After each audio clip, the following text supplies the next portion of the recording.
لب پہ یہی رات دن صبح و شام ان پہ لاکھوں درود، ان پہ لاکھوں سلام، ان پہ لاکھوں درود، ان پہ لاکھوں سلام۔ السلام علیکم ورحمۃ اللہ وبرکاتہ۔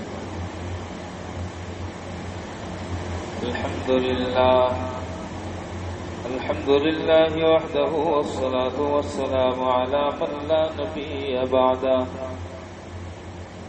وعلى آله وأصحابه الذين أوفوا عهده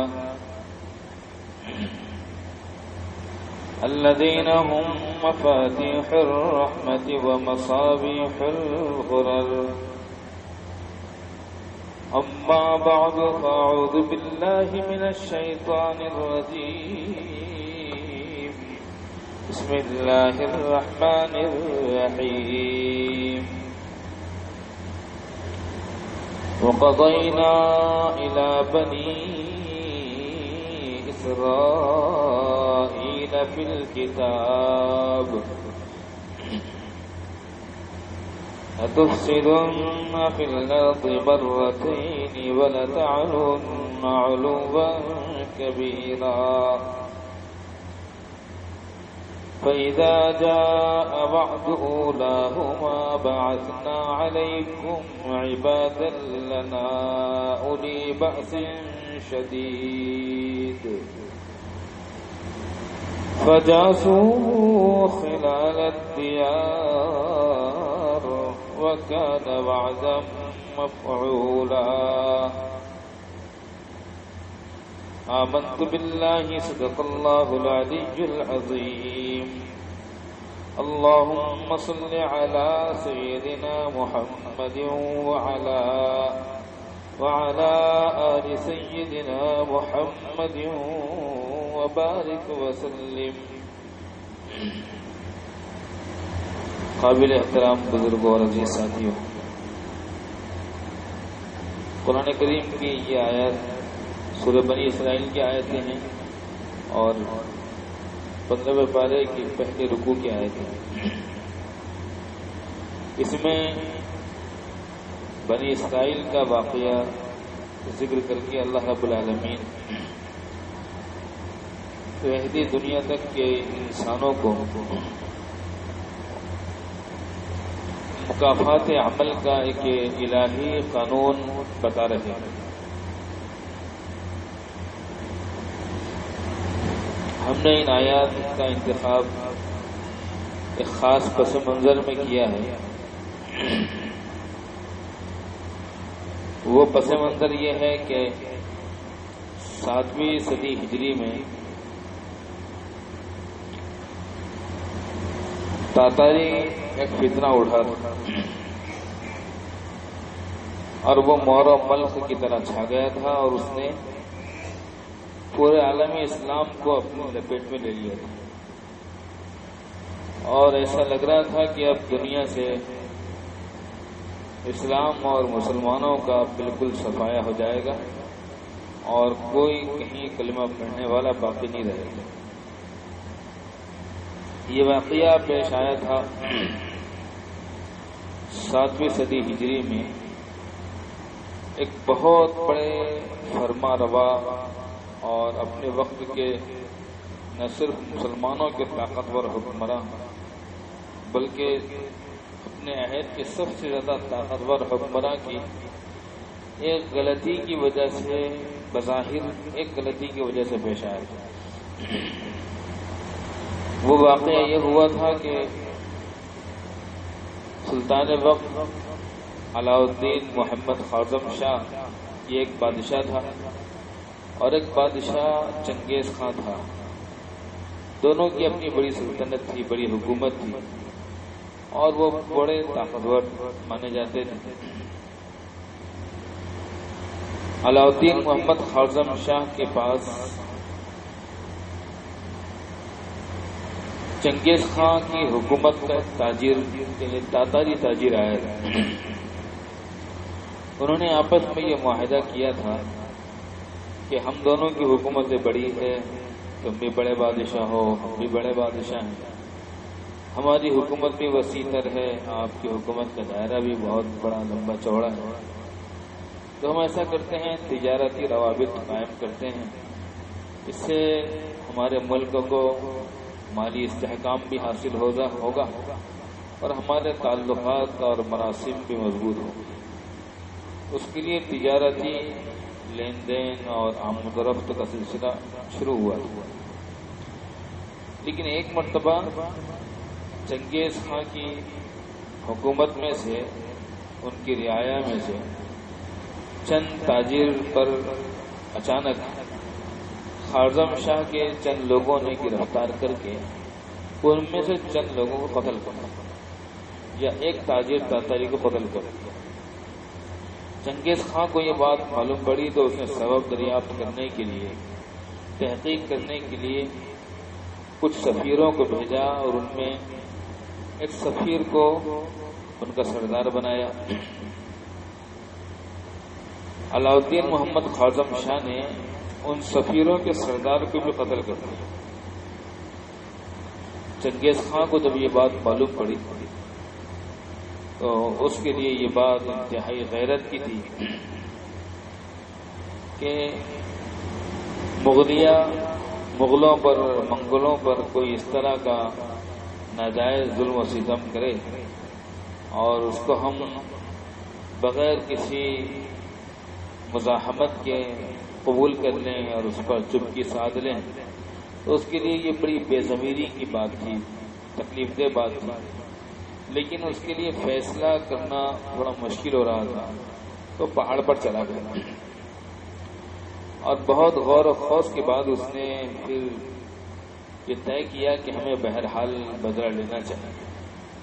تو اس نے اس وقت آسمان کی طرف رخ کر کے کہا تھا کہ جیسے آسمان پر دو آفتاب، دو سورج نہیں رہ سکتے، ایسے زمین پر بھی دو خاقان نہیں رہ سکتے۔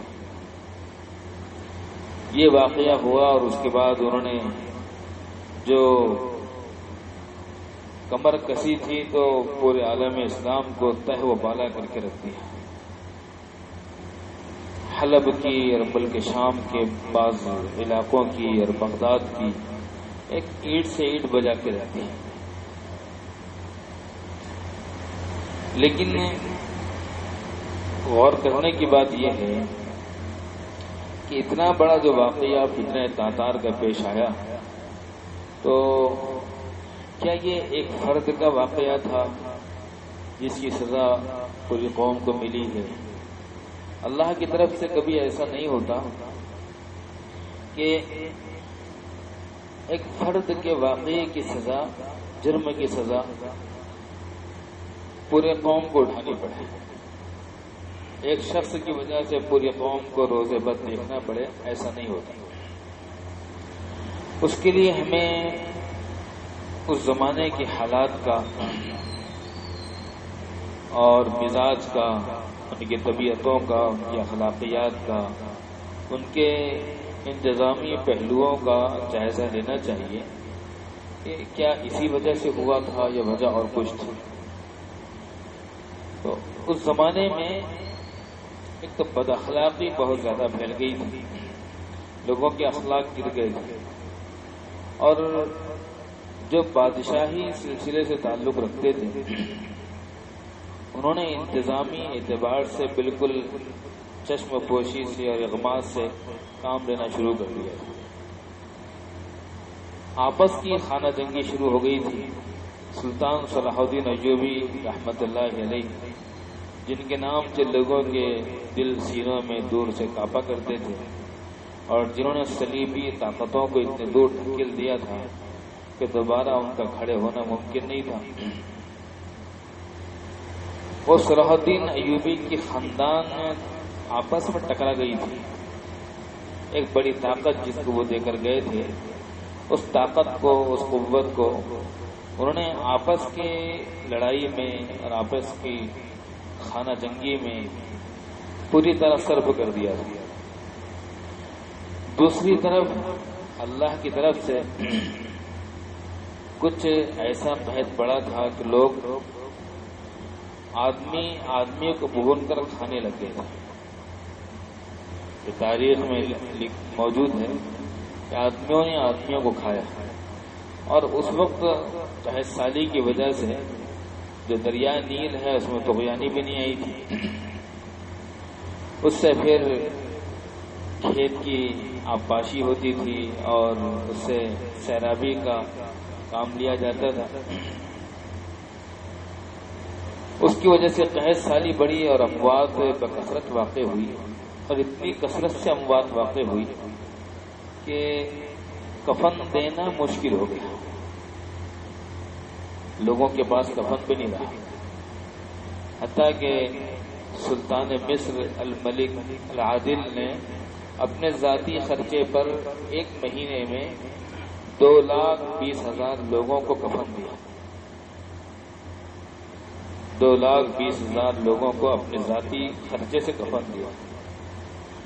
اور قحط سالی کا یہ حال تھا کہ لوگ کتوں اور مردوں کو بھون کر کھانے لگے تھے، اور جب کتے اور مردے ختم ہو گئے تھے تو انسانوں کے جو چھوٹے معصوم بچے تھے ان کو تیل میں تل کر فرائی کر کے اور آگ میں بھون کر کھانا شروع کر دیا تھا، اور جب انسانوں کے چھوٹے بچے معصوم بچے ختم ہو گئے تو اس کے بعد جو طاقتور تھا اس نے کمزور پر ہاتھ ڈالنا شروع کر دیا، جو کمزور ہوتا تھا وہ طاقتور کے قبضے میں آ جاتا، اور طاقتور اس کو بڑی مچھلی چھوٹی مچھلی کو نگل لے کر وہ اس کو بھون کر کھا لیا کرتا تھا۔ مورخ ابو شامہ نے اس کو لکھا ہے، خطیب بغدادی نے لکھا ہے، اور ابن اسیر نے لکھا ہے، البدایہ والنہایہ، اور کئی لوگوں نے لکھا ہے۔ ایک طرف اللہ کی طرف سے تنبیہات کا یہ سلسلہ جاری تھا کہ جب جھٹکے لگتے تو انسان آ جاتا ہے، واپس آتا ہے کہ میری اس کی وجہ سے ہو رہا ہوگا، اس کی وجہ سے ہو رہا ہوگا، لیکن ان تنبیہات کا ان پر اثر نہیں پڑا۔ دوسری طرف ان کی زندگیوں میں تعمیر کا ذوق حد سے زیادہ بڑھ گیا تھا، بہت پیسہ تعمیر پر خرچ ہو رہا تھا، بہت زیادہ۔ ضرورت کی چیز الگ ہے اور اسراف اور فضول خرچی یہ الگ چیز ہے۔ تعمیر پر ناجائز خرچ ہو رہا تھا، حتیٰ کہ جو لوگ غلام تھے تو انہوں نے ایسے محل تعمیر کیے تھے کہ اس کی نظیر، اس کی مثال ملنی مشکل تھی، اور شادیوں اور روپیوں پر خرچہ بے تحاشا ہو رہا تھا۔ اس زمانے میں لوگوں نے جو اپنے بیٹوں اور بیٹیوں کی شادیوں پر خرچ کیا اور جو تحفے اور تحائف کو تقسیم کیے، اس کی تفصیلات پڑھ کر رونگٹے کھڑے ہو جاتے ہیں، عقل دنگ رہ جاتی ہے۔ اس کے علاوہ اسلام، دین اور مذہب اور اس سے متعلق منسوب جتنی چیزیں تھیں، جتنی خدمات تھیں، ان کا بالکل احترام، ادب، عظمت، وقار مکمل طور پر ختم ہو گیا تھا۔ اس کا اندازہ اس سے بھی لگایا جا سکتا ہے کہ جو ان کے غلام تھے، ان کے غلاموں کی سالانہ انکم تقریباً 5 لاکھ دینار ہوا کرتی تھی۔ غلاموں کی انکم سالانہ 5 لاکھ دینار ہوتی تھی، اور سلطنت عباسیہ کے جو بڑے مدارس تھے اور ان بڑے مدارس کے جو بڑے اساتذہ تھے، تو ان اساتذہ کی سالانہ تنخواہ 170 دینار ہوتی تھی۔ آپ اندازہ لگائیں کہاں 5 لاکھ دینار اور کہاں 170 دینار۔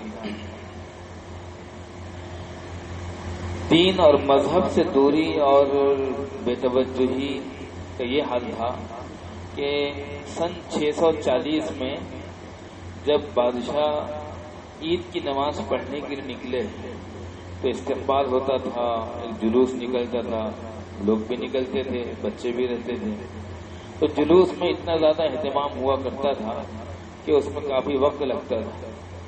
640 میں نماز پڑھنے کے لیے جلوس کی شکل میں جب پوری قوم نکلی تو راستے میں اتنی دیر ہوئی کہ عید کی نماز انہوں نے آدھی رات میں پڑھی قضا کر،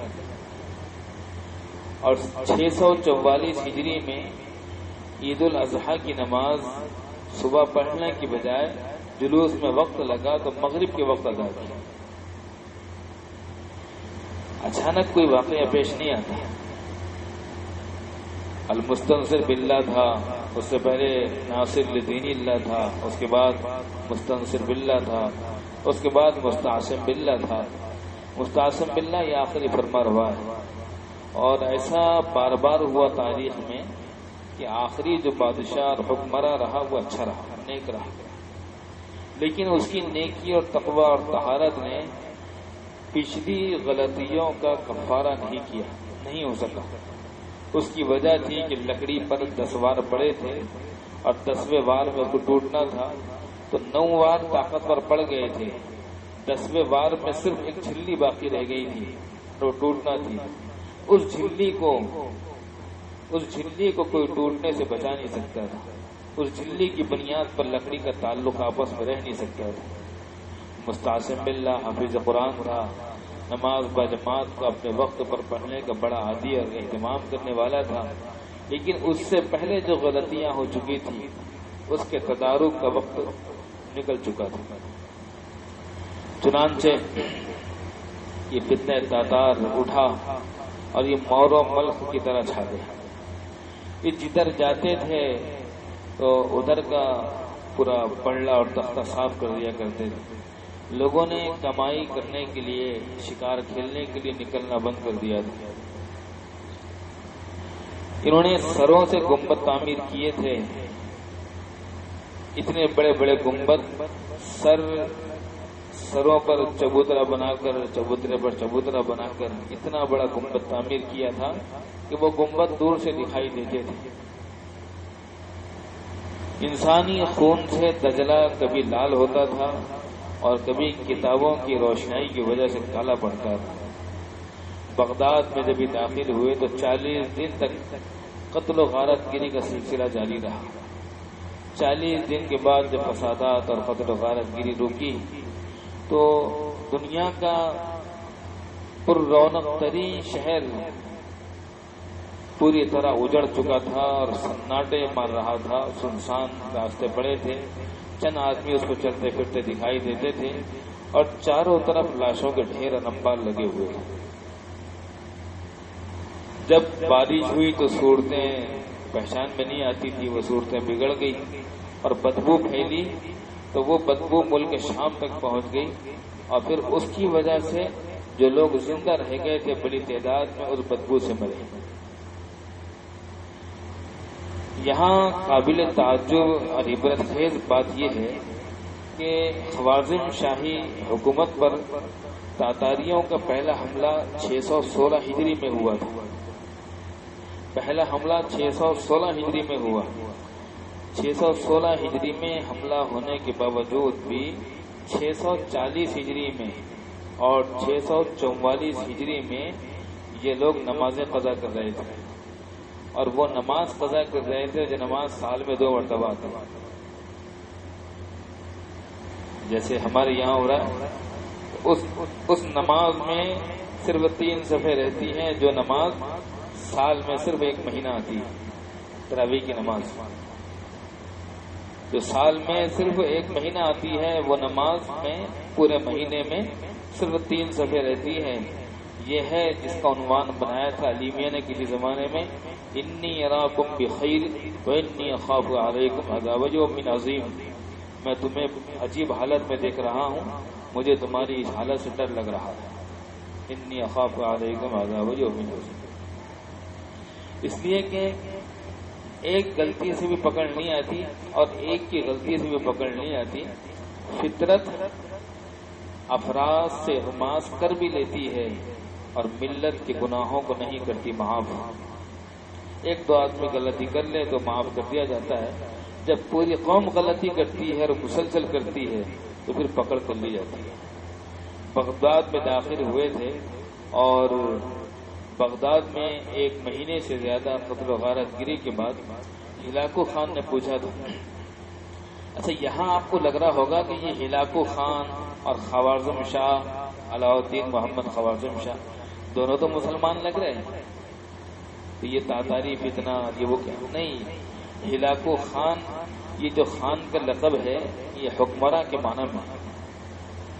یہ خان کوئی اسلامی لفظ نہیں ہے، یہ خان ایک قوم تھی، اس کی زبان میں حکمراں کے لیے کہا جاتا تھا۔ چنگیز خان یعنی چنگیز بادشاہ، ہلاکو خان یعنی ہلاکو بادشاہ۔ وہ قوم جب مسلمان ہوئی تو وہ خان کا لفظ ان کے ساتھ چلا آیا اور آج تک چل رہا ہے۔ جیسا کوئی دیشمکھ کے خاندان ہوتی ہے، وہ مسلمان ہو جائے تو بھی دیشمکھ رکھتا ہے، تو دیشمکھ اس کے نام کے ساتھ چلنے لگتا ہے۔ تو یہ چنگیز خان جو تھا یہ منگول خاندان تھی، کچھ ترک تھے اور اصل رہنے والے چین کے تھے، چین سے اٹھے تھے اور پھر عالم اسلام پر چھا گئے تھے اور پورے عالم اسلام کو گویا نگل لیا تھا۔ 40 دن جو بغداد میں انہوں نے قتل و غارت گیری کا ایک ماحول بنایا تھا، تو ہلاکو خان نے، جو چنگیز خان کا پوتا تھا، ہلاکو خان 656 ہجری میں بغداد میں آیا تھا۔ 616 سے 656 ہجری یعنی 40 سال کے عرصے میں بھی بغداد والے تیار نہیں ہوئے تھے۔ 40 سال کا عرصہ بن رہا ہے، 40 سال کے عرصے میں بھی تیار نہیں ہوئے تھے، بلکہ جس وقت ہلاکو خان بغداد میں داخل ہو رہا تھا، اس وقت یہ آپس میں لڑ رہے تھے، آپس میں ایک دوسرے سے لڑ رہے تھے، اور اس کی وجہ سے انہوں نے وزارتیں کم کر دی تھی، فوج کم کر دی تھی، سپاہی کم کر دیے تھے۔ اتنے سپاہی کم کر دیے تھے کہ تاریخ میں لکھا ہے کتنے نوکری پیشہ لوگوں کو بھیک مانگتے ہوئے دیکھا گیا ہے آپس کی دشمنی کی وجہ سے۔ ہلاکو خان نے اعلان کیا کہ 40 دن کے قتل و غارت گیری کے بعد اندازہ لگائیں کہ کل کتنے لوگ قتل ہوئے۔ تو انہیں بتایا گیا کہ ایک مہینے میں بغداد میں 18 لاکھ لوگ قتل ہوئے، جبکہ بم نہیں گرایا جاتا تھا، میزائل نہیں پھینکا جاتا تھا۔ ایک مہینے میں 18 لاکھ۔ بغداد کی آبادی، کل آبادی 25 لاکھ کی آبادی تھی، اس میں سے 18 لاکھ لوگ ایک مہینے میں قتل ہوئے تھے۔ یہ ایک مہینے کا ریکارڈ ہے، کل مقتولین کا ریکارڈ نہیں، ایک مہینے کا ریکارڈ۔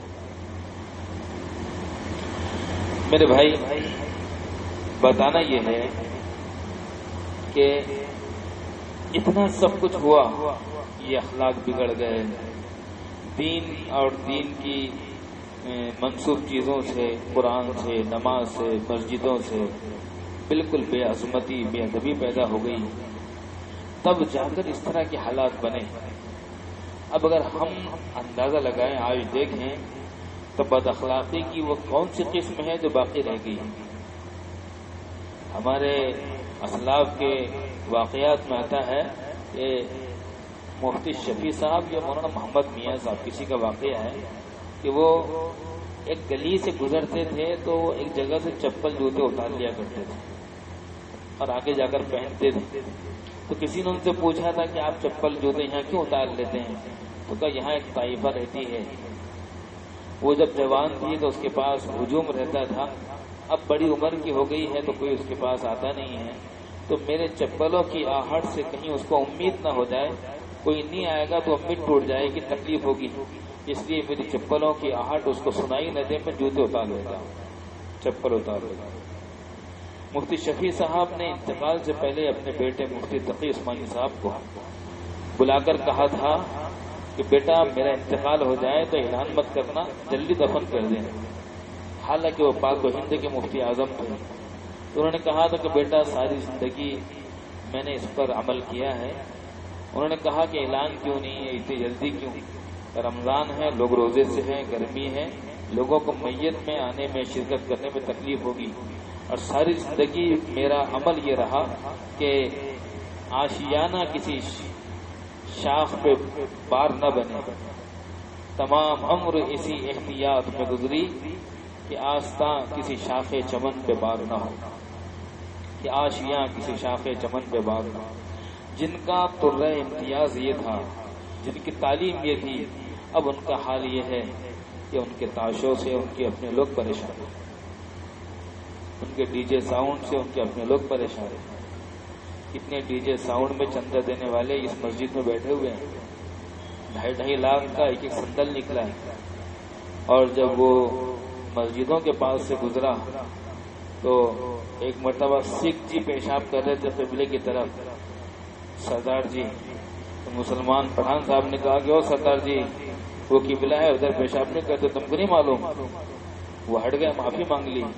اگلے دن اسی طرح پیشاب کرتے ہوئے سردار جی نے خان صاحب کو دیکھ لیا، اور پٹھان صاحب کل تو ہم کو منع کر رہا تھا، آج خود کر رہا ہے، قبلہ ہمارا ہے کہ تمہارا ہے؟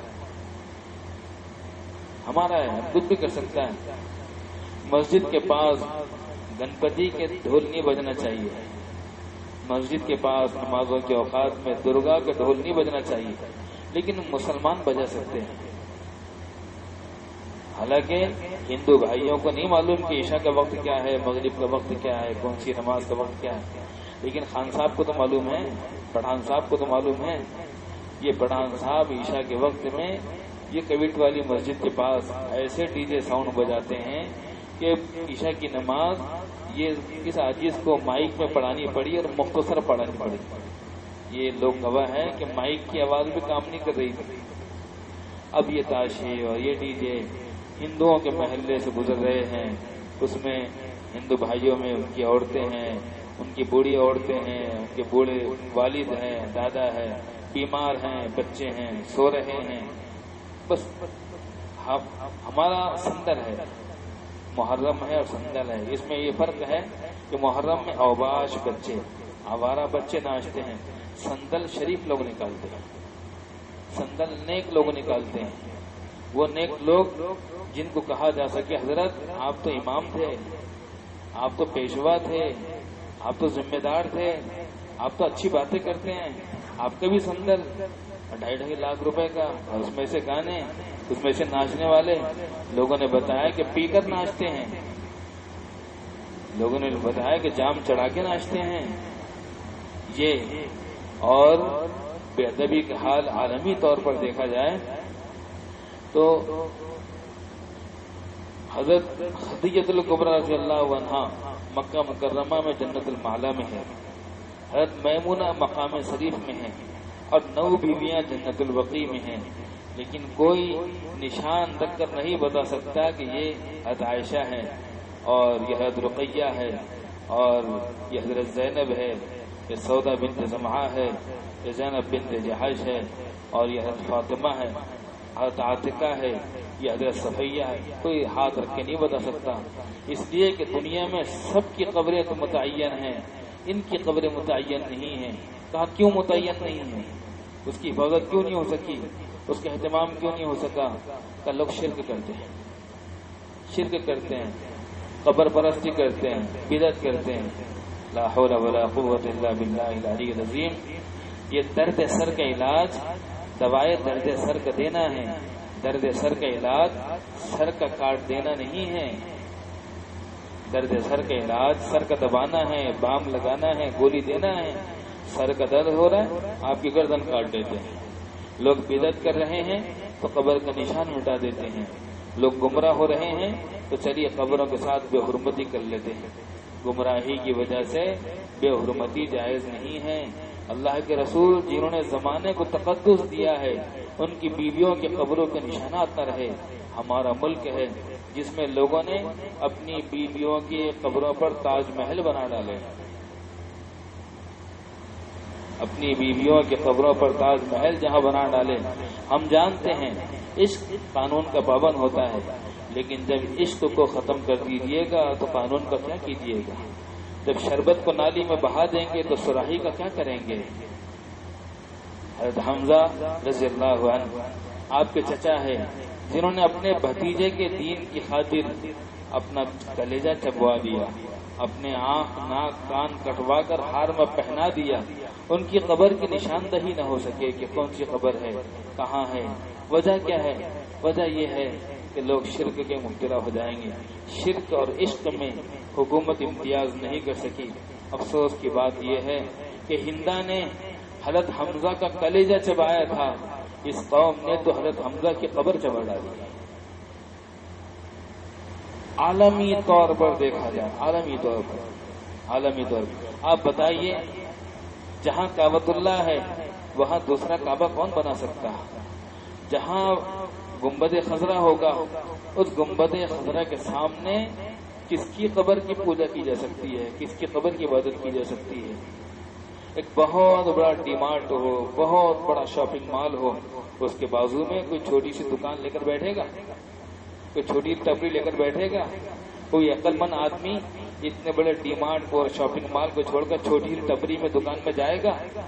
جہاں اللہ کے رسول رہتے ہوں، ان کا گنبد خضرا ہو، ان کی قبر کو چھوڑ کر کون کسی دوسری کی قبر پر جائے گا؟ ہوتا تو یہ کہ لوگ دیکھتے کہ ہمارے نبی کی بیویوں کے گھر کیسے تھے، آخری درجے میں کہ ہم نے تو کچھ نہیں دیکھا، کم سے کم ماں عائشہ صدیقہ رضی اللہ عنہ کی قبر تو دیکھ لیتے، حسن حسین کی قبر تو دیکھ لیتے، حسین کو تو ہم نے دیکھا نہیں ہے، کم سے کم حضرت حسن کی قبر دیکھ لیتے۔ تو جنت کی عورتوں کی سردار تھی حضرت فاطمہ الزہرا، کم سے کم امت کی گنہگار آنکھیں ان کی قبر کی نشاندہی تو کر لیتے۔ یہ ایک عظیم گناہ ہے، ہاں یہ سنت رسول کے خلاف ہے، یہ عقیدہ توحید کی منافی ہے، لیکن ملک فیصل، ملک عبداللہ، ملک فہد اور ابن سلمان اور ملک سلمان کی تصویریں مکہ مکرمہ میں لگانا، مدینہ منورہ میں لگانا، یہ سنت کے خلاف نہیں ہے، یہ توحید کے خلاف ہے۔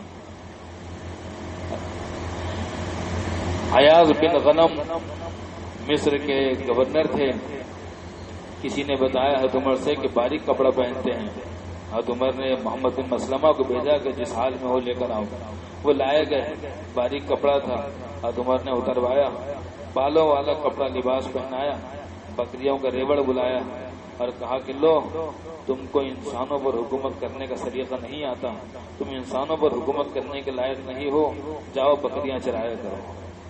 ایسا لگتا ہے کہ امت نے دین کے ساتھ، قرآن کے ساتھ، تراویح کے ساتھ، رمضان کے ساتھ، بقرعید کے ساتھ، قربانی کے ساتھ، نبی کریم صلی اللہ علیہ وسلم کے پیدائش کے دن کے ساتھ اتنی زیادہ مذاق بنا دی، اتنی زیادہ مذاق بنا دی، اتنی بے عزتی کی، اتنی بے ادبی کی کہ اب اللہ کہہ رہے ہیں کہ تمہاری قربانی بھی نہیں چاہیے، تمہاری نماز بھی نہیں چاہیے، تمہاری تراویح بھی نہیں چاہیے۔ یہ کہہ کے کاسا ساز نے کاسا پٹک دیا، کچھ اور ہی بنائیں گے اس کو بگاڑ کے۔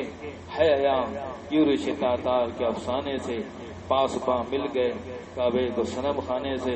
اس کو قرآن کریم نے بیان کیا تھا، جس کو ہم نے شروع میں کہا وَقَضَيْنَا إِلَى بَنِي إِسْرَائِيلَ فِي الْكِتَابِ لَتُفْسِدُنَّ فِي الْأَرْضِ مَرَّتَيْنِ وَلَتَعْلُنَّ عُلُوًّا كَبِيرًا فَإِذَا جَاءَ وَعْدُ أُولَاهُمَا بَعَثْنَا عَلَيْكُمْ عِبَادًا لَنَا أُولِي بَأْسٍ شَدِيدٍ فَجَاسُوا خِلَالَ الدِّيَارِ وَكَانَ وَعْدًا مَفْعُولًا۔ اب اس کا دو جملے میں حاصل یہ ہے، جیسا کرو گے ویسا بھرو۔ اللہ ہم تمام کو عمل کی توفیق عطا فرمائے۔ وآخر دعوانا ان الحمدللہ رب العالمین۔ میرے لب پہ یہی رات دن صبح و شام، ان پہ لاکھوں درود، ان پہ لاکھوں سلام، ان پہ لاکھوں درود۔